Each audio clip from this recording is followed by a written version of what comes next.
Google Authenticator application ကိုကျွန်တော်ဖုန်းထဲမှာထည့်သုံးတဲ့အခါမှာဒီ UR key နေရာမှာဒီ key ကိုရိုက်လိုက်ရင်အောက်က key value is too short ဒီလိုပြဿနာဖြစ်နေရင်ဘယ်လိုဖြေရှင်းရမလဲဆိုတာဒီဗီဒီယိုမှာမျှပေးသွားမှာဖြစ်ပါတယ်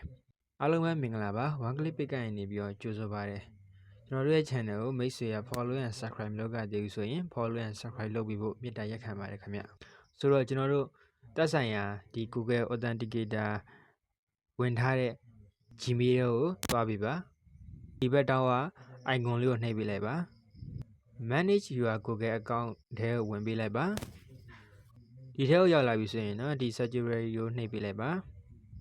two step verification ဆိုတာရှိပါတယ်ဒီထဲကိုဝင်ပေးလိုက်ပါ authenticator ကိုနှိပ်ပေးလိုက်ပါပြီးရင်တော့ set up authenticator ကိုနှိပ်ပေးလိုက်ပါ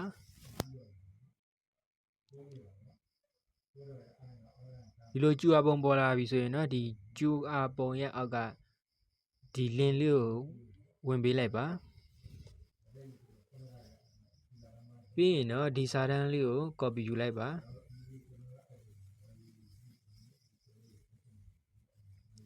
copy ယူပြီးတော့ခုနက authenticator app ထဲဝင်ပြီးတော့ဒီနေရာမှာ paste ချလိုက်ပါထည့်ပြီးသွားရင်တော့အောက်က app ကိုနှိပ်ပေးလိုက်ပါဒီဒါဆိုရင်တော့ကျွန်တော်တို့ဒီလို error မပေါ်တော့ဘူးပေါ့နော်